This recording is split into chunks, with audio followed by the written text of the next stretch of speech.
Warning, this video contains team selection and captain choices which some viewers may find offensive. Hey guys, and welcome back to FPL TV. Before looking at my side for Game Week 31, let's see how the team performed in Game Week 30. There were two no-shows in my side for Game Week 30, with both Gundogan and Rudiger having a very busy international break for Germany. The Rudiger benching was a bit more of a surprise, but in the end it didn't matter, with Chelsea shipping 5 goals in that shock defeat to West Brom.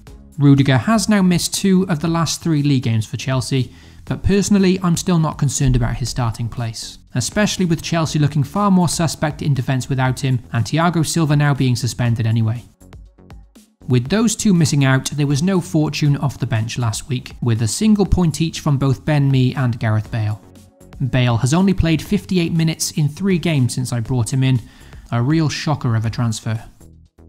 In that fixture against Newcastle, the fit again Son only managed to start from the bench, so that too was disappointing considering the favourable fixture. However, fortunately my captain Harry Kane still managed to bag a brace, taking him top of the league scoring charts now with 19 goals. Despite Kane being a very popular captain choice last week, it's always satisfying to nail the captaincy in FPL. It was certainly a big relief to leave the armband on Kane last week, as I strongly considered giving the captaincy to one of the Leeds players, who only delivered 10 points between them at home to rock bottom Sheffield United. A bit underwhelming. Game Week 30 also saw Ollie Watkins finally get on the scoresheet for Aston Villa, his first goal in 8 games and his first goal for me since signing him 8 game weeks back. So for Game Week 30, my team scored a decent tally of 61. It gave me a very small rise in the rankings, around 20,000 places, up now to 235k. A green arrow is always positive, and considering I didn't make a transfer last week, I'm pretty happy with the outcome. On the flip side, however, I've now been hovering around the 200k mark for a good 10 game weeks now. So although my team hasn't been doing particularly bad, it hasn't been doing great either. And it's a bit frustrating that I've failed to make progress in recent weeks, and I feel a bit in limbo as things stand. Let's move on to Game Week 31 now and check out some potential transfer plans as well as my potential team lineup. Also, if you enjoy the content here at FPL TV, then be sure as always to leave a like and most importantly get subscribed. You can also hit the notification bell so you always know when a new video goes live. With Gareth Bale seemingly having lost his starting place in the Tottenham side now, he looks to be the obvious transfer out this week. It is a bit of a shame to sell him at this point, because notably Tottenham do have that double game week in Game Week 32. But even so, that doesn't really matter if he's not going to play significant minutes. Perhaps he starts one of the fixtures, but the prospect of starting only one of the next 3 games doesn't really justify his costly 9.3 million price tag. The candidates to replace Bale this week are Jota and Jesse Lingard, both of which are very difficult to separate.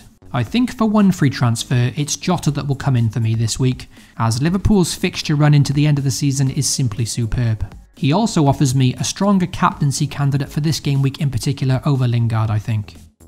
With Jota, there is always that small chance of rotation, especially if the Reds do remain in the Champions League. For this reason, it'll be interesting to see if they can overturn that 3-1 deficit to Madrid in midweek, and if they can't and get eliminated, then that can only benefit us managers from a fantasy perspective.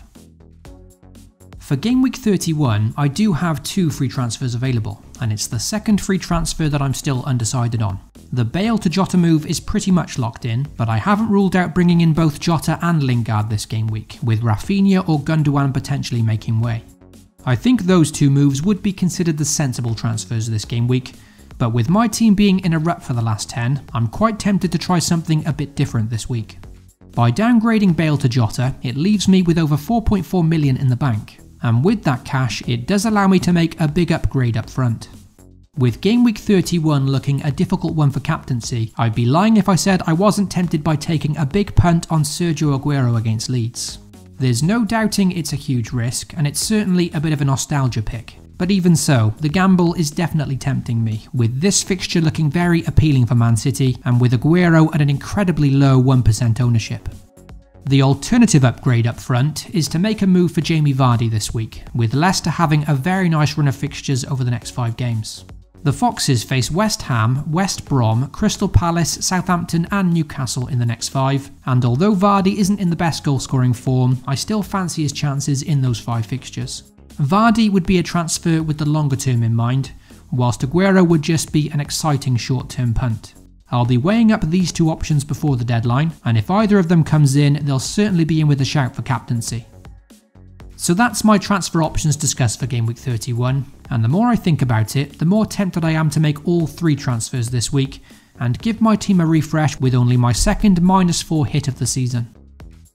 Let's now look at how the team could line up if I were to make these transfers, but remember, nothing has been confirmed yet, so as usual you can find the final team lineup over on Twitter shortly before the deadline.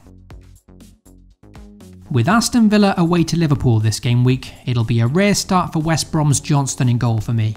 To be fair, I don't fancy either of my keepers getting a clean sheet this week, but I think the odds of Johnston keeping one is perhaps a bit greater. In my defence, I do have higher hopes for both Ben Mee and Rudiger in my side though, with respective fixtures against Newcastle and Palace looking like better chances for clean sheets there. As mentioned, this week sees Man City face a home fixture against Leeds. A great fixture on paper, but a fixture that both Diaz and Gundogan could easily be missing for. There's certainly a concern over both their starting places this week, with some very important games in the Champions League and FA Cup to come, but either way I'll be starting them both and simply hoping for the best. On the bench this week, an away trip to Man City isn't exactly ideal for Leeds, but Bamford can still provide ample backup should Gundogan miss out once again. Soufal is also ready to come in for Diaz if needed, and I do expect the Man City centre-back to get rested in this one.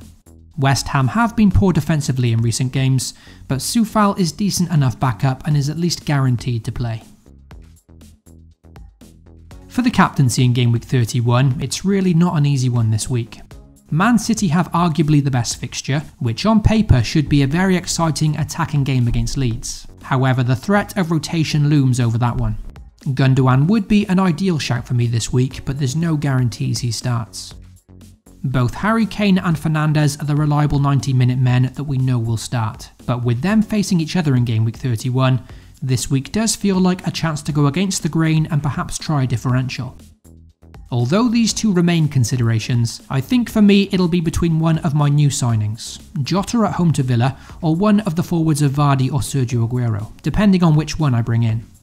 West Ham have shipped 5 goals in the last 2 games, and without Declan Rice, that can only help Leicester's prospects of goals in this one. For that reason, Vardy could be a great differential captain for me this week, despite his lack of form. So that's all my thoughts for my side heading into Game Week 31. There's plenty to decide this week, and as always, if you'd like to see the final team lineup, then you can do so over on the FPL TV Twitter page shortly before the game week deadline. Hopefully you enjoyed the video, and if so, be sure to leave a like and most importantly get subscribed.